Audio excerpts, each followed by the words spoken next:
Well, guys and gals, friends and pals, we're getting a lot done out here today. We got the Fusion taken care of. We got the F-150 done, the master cylinder, that's all working. Now we're on to the 98 Honda CR-V. This tire is a little toast. Wait till I get to the other side of it. But I think she's a little gone. Anyway, front tie rod end stuff is just shot on that thing. Obviously, why I chewed up the tire. We got a whole new suspension kit for it we're going to throw on there. Got today. And one more project done for the weekend. Start making a hole back in the shop again. And I'll show you a few things we got hiding over there.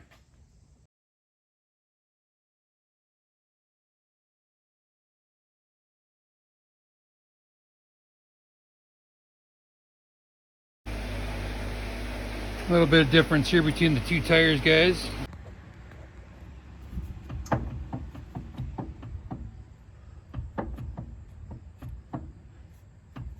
I don't know if you guys can see the play in there, but you can at least hear the slap. So we're going to get this all torn apart and get his suspension back on for him. And get this thing running a little better.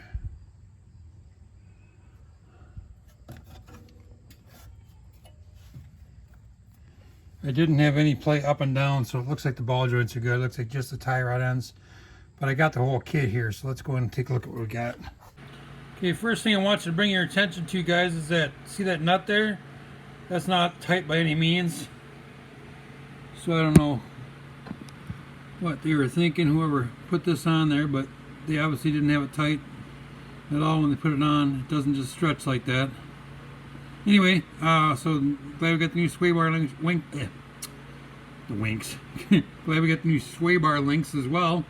So we're going to get this all pulled apart and show you what we got. Okay, guys, here's the parts. I took them out of the plastic just so you can see. So you got the boots for the tie rod, inner tie rod ends. You got the control arms, upper control arms with the ball joints already in them. You got the bushings for the control arms already there. You got the inner tie rod ends. You got the outer tie rod ends. You got the sway bar links. Everything in this kit, Detroit Axle parts, was 96 bucks from Amazon to do the whole front end on this car. So, you know, shop would have charged us $1,500. We'll do some measurements. We'll get the alignment really close. I got a caster camera gauge here. We'll see what the spec is for it. We'll get as close as we can. And then, worst case scenario, at this. So first thing we have to do is get the nut, or get a socket on this nut down here for the tie rod end. Bust it loose. Actually, I think what we're going to do, we'll loosen this nut first so I don't fight to get it off. Otherwise, I'll have to put up my vise and try and get on there. We'll get these two pieces apart and go from there. Alright, so first thing, let's try and get this. We got the nut broke loose on this, so we ain't going to fight it once we get the outer tie rod end off.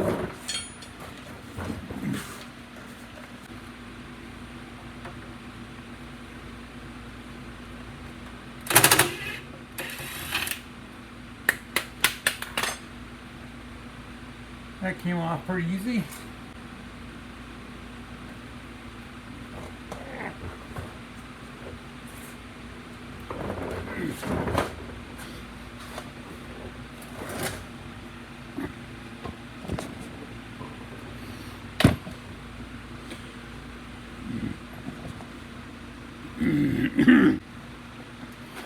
I have what they call the pickle fork or separator for these things. I found usually if you give it a little shock there, it'll pop out. Of course, now that I said that, it won't. There it goes. If I had more room to swing, get a little harder, it'd been fine. Alright. I get the nut there where I want it. Just backed it off enough to loosen it. We're going to get this off. We'll put it back together. Same spot so we can find roughly what the measurement was for lining up. We're going to have to get an alignment done when we're done, but I can look up the specs and we can do most of it, get pretty close. Or take to the shop. They're about $7,500 in my area. Alright, so now we got the outer tie rod end off. This is loose. We're going to get our boot off of here.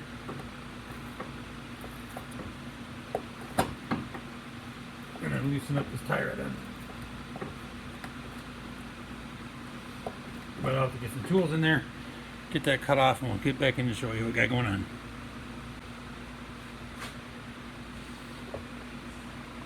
Okay guys, I don't know if you can see this. I have a inner tie rod end removable tool. These are little wrench sizes that fit in the end of this tool. Hopefully you can see it. They fit in here, and I'll show you here. First you put it on the nut, but you can get it in the two tabs, and you twist this collar to hold them in place. You can't come out. Then you spin it off there, and you can use your breaker bar in the end. It works really slick. I think I paid $35 since it's at Harbor Freight. It's probably a little more now. I've had it a few years, but well worth the money for doing inner tie rod ends. Easy to get to. You can get out away from the wheel well to get some good leverage on it. So, show you how it works. On here.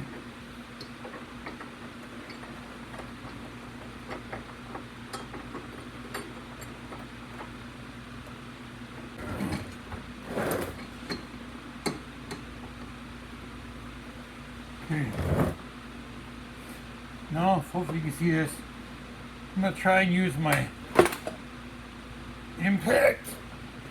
I probably have to get my breaker bar out, I'm guessing.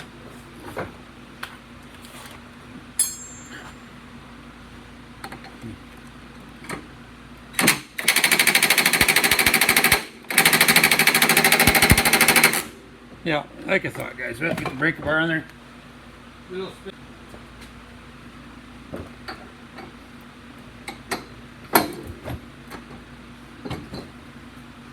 Just that simple to break it loose.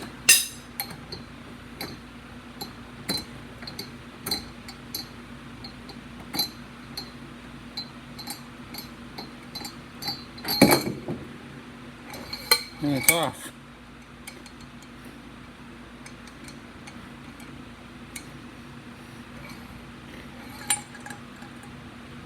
Just that simple. And you can see this is our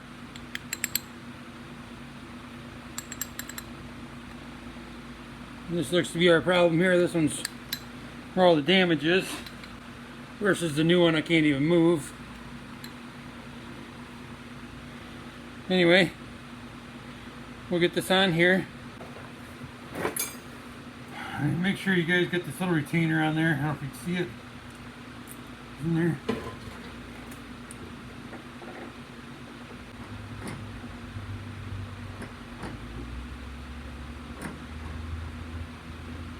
Get the finger tight first.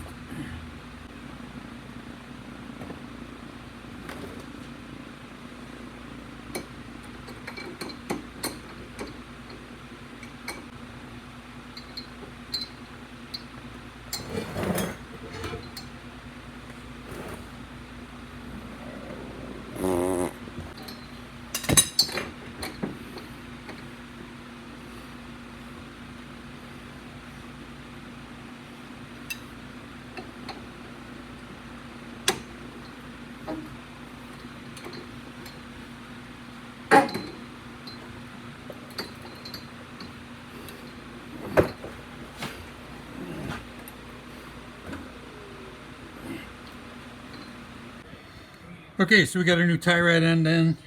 It's all secured. You can see we put our new sway bar link in. It's tight the way it's supposed to be. Got our inner tie rod on. Got our alignment set up. We're good to go here. Welcome back to the channel, guys and gals, friends and pals. We are out here working on the 98 Honda CR-V. Son brought it home with multiple issues the other day.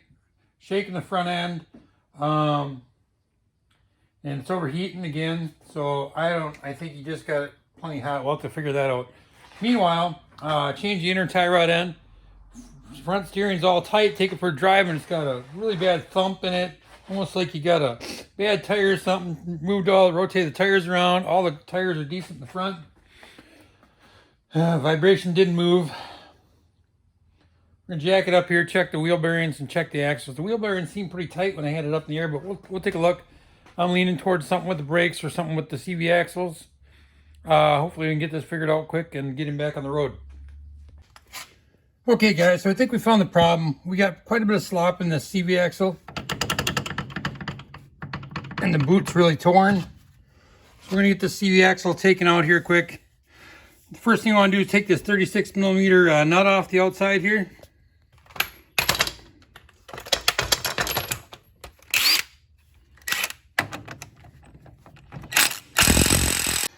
Okay, so we got our axle nut off. Now we're going to loosen up this fork here.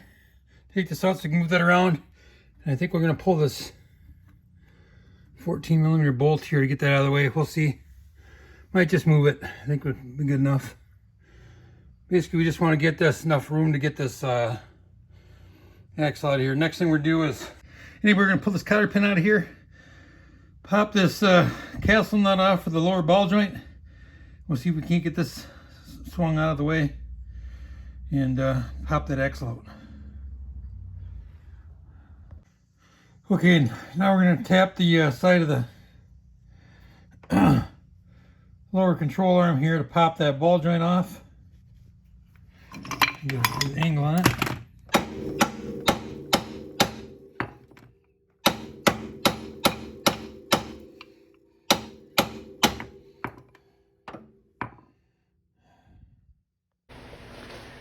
Okay guys and gals, friends and pals, it's pretty obvious that the CV axle was junk. So we're going to pick us a new one up and get back at it. So guys and gals, I thought we'd do a little recap on the Honda CR-V. As you saw, we got the front suspension on. I didn't fall through. I'm showing you guys the whole process. I got busy doing stuff. I got to get to a habit of setting the cameras up for you. Anyway, we front end suspension was all taken care of. We still had some really bad shake in the front end. Found a torn CV axle boot. Taking that out, we found it was really rough inside. Swapped that out. Solved the overheating problem with the $10 fan switch off of Amazon. Fan's kicking on like it's supposed to. As you saw a while back, we replaced the fan with a coolant temp sensor for the engine. That takes away the spark, but the fan switch is separate. It turns the fans on and off. When he was running the air conditioner, you didn't notice it because it kicked the fans on automatically. If it would not run on the air, it would not let the fans come on and overheat. Anyway, so that's all fixed. So if you have any questions, put it down in the comments. I can help you out with them. Stuff I didn't get videoed. But for suspension, just do everything in reverse order. I thought that was a pretty good kit for the CR-V. That whole kit for $96 off of Amazon. But anyway, that's all I got for you. Hit that like button, subscribe. Stay tuned for the next video. Thanks for watching.